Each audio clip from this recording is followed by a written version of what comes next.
and welcome. I'm Anand Naidu, sitting in for Riz Khan.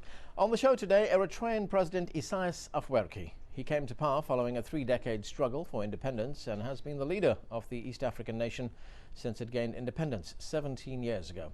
Don't forget, we want to include your views on the show, and you can reach us by email and SMS text, and those numbers are there at the bottom of your screen. Eritrea declared independence from Ethiopia in 1991, a move that was formally ratified in a referendum 2 years later. A subsequent border war with Ethiopia claimed more than 150,000 lives between 1998 and 2000. Although an agreement was signed, the issue continues to be a source of tension between the two countries, and the long-running border dispute remains unresolved. Joining me now from the Eritrean capital Asmara is President Isaias Afwerki. Mr. President, on the occasion of the country's 17th independence anniversary, in your view, what are the achievements of Eritrea? Well, I would like to first of all start by saying the border dispute is resolved. It's not unresolved. The decision of the Boundary Commission 6 years ago, its decision to demarcate the border virtually and quit has closed the chapter. So I would say there is no border issue, there is no conflict, there is no tension in the first place.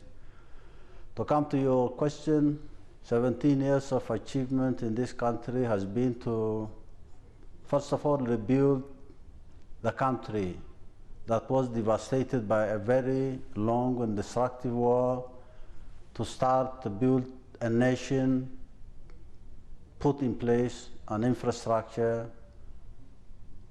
create an environment for development, promote social programs in education and health. 17 years, despite the challenge and obstacles, has been an exciting experience for this country and this nation.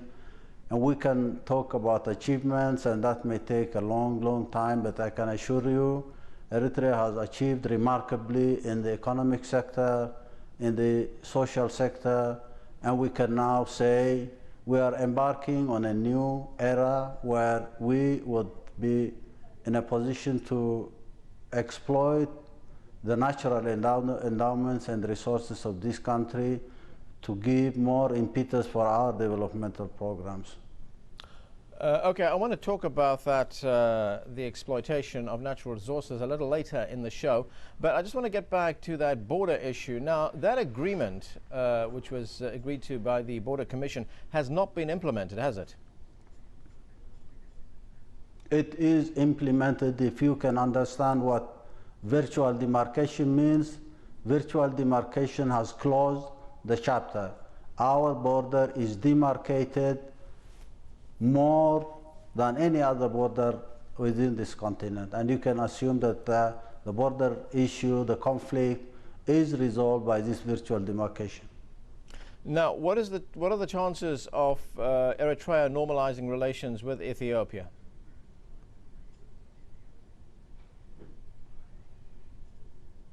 When our territory is occupied, despite the agreements, the decision given by the Boundary Commission, and now, as I indicated earlier, when we have the border demarcated virtually, the presence of occupation forces makes it impossible for any normalization of relationships.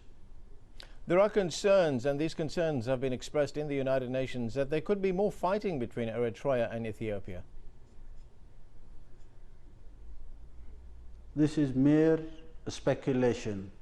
Those who would like to distract the attention from the real issues would raise this matter time and again, but I don't see any ground for any eruption of tension or confrontation.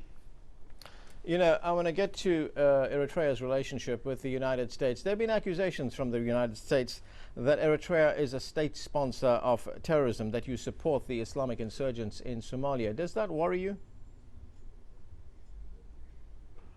How many times have we heard this, and how many lies have been told the last 5 or 8 years? And I think this is compromising. again and again the credibility of the administration in Washington, and these shameless lies repeated again and again have no weight whatsoever in what the United States, as far as Eritrea's linkage with terrorism, which has become an impossible fact to prove on the part of the United States, but you can hear these lies again and again, and I'm not surprised. We're not worried about these accusations. But the United States has also said that it could label Eritrea a state sponsor of terrorism. That could have grave consequences for your country.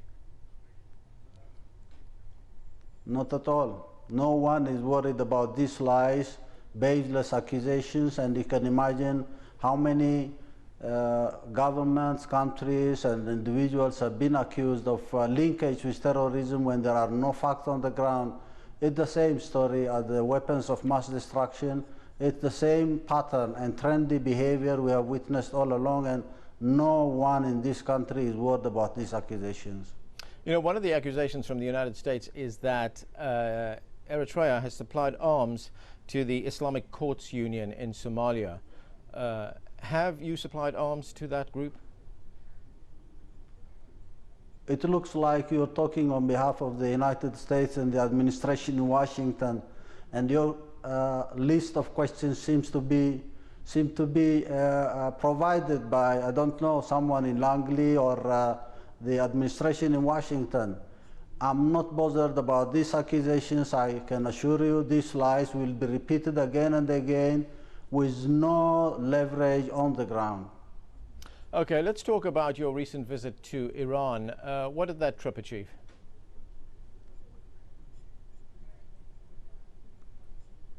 It's part of the long-standing relationship with the Islamic Republic of Iran. The early 60s, 70s, the present Islamic Republic of Iran and the support, the moral support, the struggle for liberation in this country got from the Iranian Revolution has been a landmark in the history of this country and bilateral ties with Iran, and there was nothing new in this relationship. We can imagine going back 3-4 decades when Ayatollah Khamenei was during Friday prayers praying for Eritrea and the freedom of Eritrea. And this visit comes as an expression of solidarity between Eritrea and Iran. Did you sign any agreements with the Iranians? Oh, about 3-4 agreements of cooperation. And what are you going to be cooperating in what fields? All fields: agriculture, manufacturing, mining, trade, name it. Okay, now let's look at the domestic political situation in Eritrea. When are elections going to be held in Eritrea? There were elections scheduled for 2001. They didn't take place. When is that going to happen? What elections? Elections in Eritrea. We'll see what the elections in the United States will bring about, and we will wait for about 3-4 decades until we see genuine natural situations emerge in Eritrea. You're saying Eritrea is going to wait 3 or 4 decades before it holds elections? Maybe more, who knows? But isn't that, it... of course, depending on what you call elections, what you believe in elections, what you think in terms of elections. If you think elections are like elections we witnessed in Ethiopia, the elections in Zimbabwe, the elections in Jordan, the elections in Morocco, the elections in Kuwait, if you talk about those elections and the elections in Iraq and the elections in Afghanistan, like the process where the lawyer Jirga was brought about to form a government, if you're talking about these types of elections, I can tell you it may never happen. It may take decades. Well, aren't elections a central element of a democracy? And if you don't have elections, then you don't have a democracy. It depends on what you mean by democracy. If you really understand what democracy means, and if you're talking about genuine elections, that's another issue. If you're telling me that the democracy and the elections we have witnessed the last 5 or 10 years, promoted by the United States as a separate agenda to serve its interests in a number of regions of this world, I can tell you these are not elections for us. This is not democracy for us. If you mean democracy is polarizing society vertically, that's not democracy for us. And these days, it's become very fashionable for people to talk about democracy when society is divided and polarized along ethnic, religious lines, and we are not party to that kind of democracy. Well, are you prepared to tolerate any kind of opposition in Eritrea? What kind of opposition? Agents hired by the CIA from Langley, or opposition from inside, or any kind of opposition? There was something of a crackdown against the opposition by the Eritreans, by your government in 2001. Journalists never, not at all. Not at all. You are disinformed. There has never been any opposition in this country. This is a total lie. And if you're talking about a political process, that is a different matter. If you're talking an opposition that has been fabricated and created by Langley, then you would call that an opposition. I would not call that an opposition. Well, but you did close down the free press, and you know, just to get to some specifics, there were 2 Eritreans who worked for the U.S. Embassy in Asmara who were imprisoned. They have not been put on trial yet.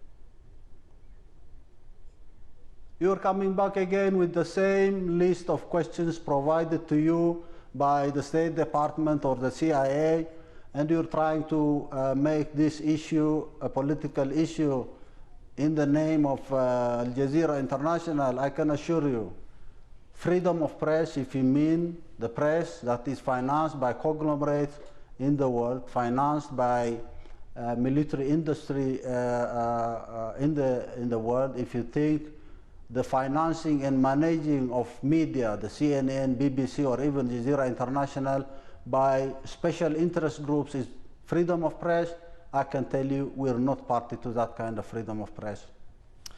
All right. Well, you know, let's look at food aid in Eritrea. You adopted a policy some time ago of self-reliance. In fact, you kicked out most of the aid agencies in Eritrea, with the exception of a few that are still working there. Is Eritrea now self-sufficient in its food supply?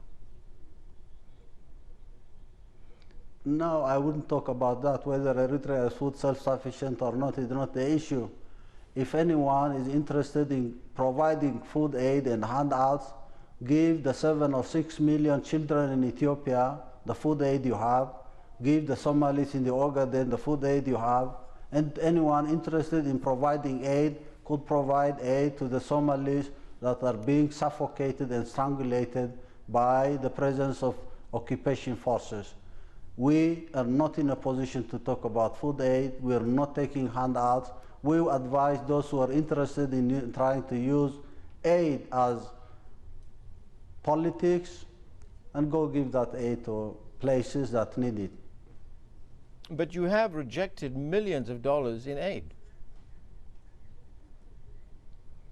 We don't want to be spoon-fed. We would like to live on our toil and be enabled to secure food for our people. That's what we do, and we don't want to be crippled by food aid that is linked to an agenda of dependency, and we've overcome this by denying and rejecting food aid intended for crippling us.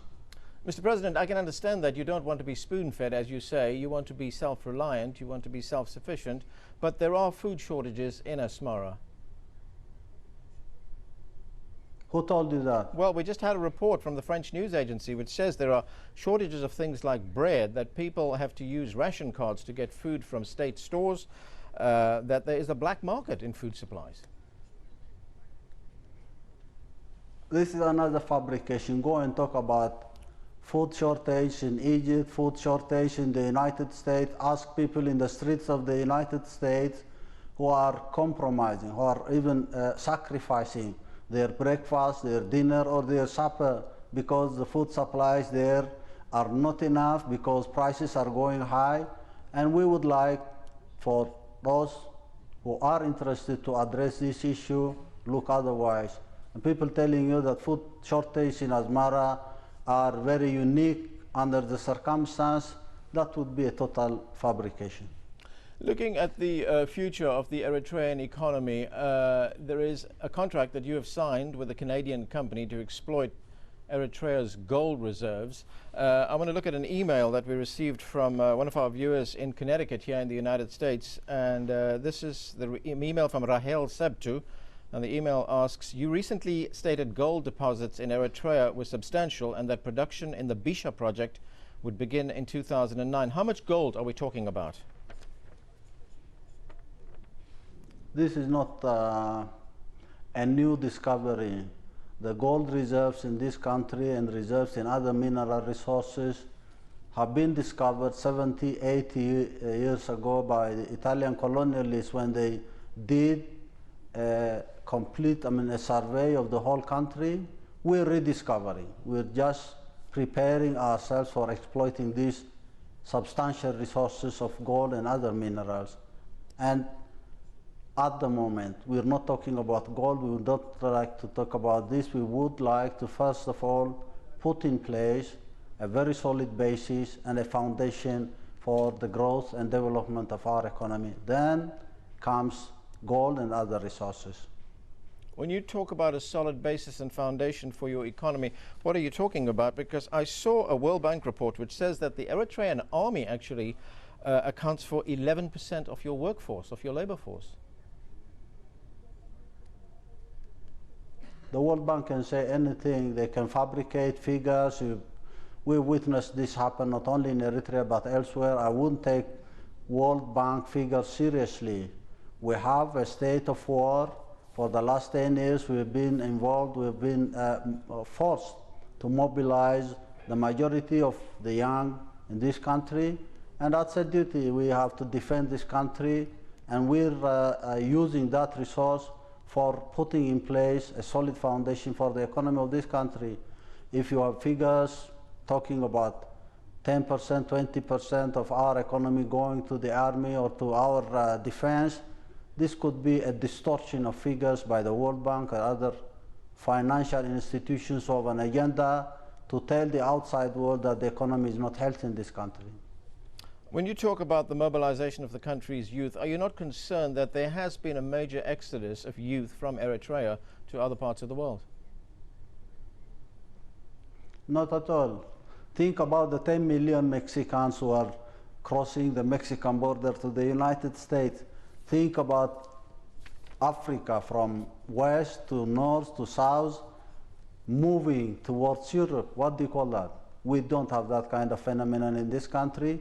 There is an orchestrated sabotage to mislead people, to disinform young, to leave this country, and that is not happening. The numbers coming in the reports of a number of agencies of the United Nations are distorted figures. Nationals from other countries are said to be Eritreans, and that is a deliberate distortion of the reality of the youth in this country. Okay, Mr. President, we're going to have to leave it there. Thank you for joining us. You're most welcome.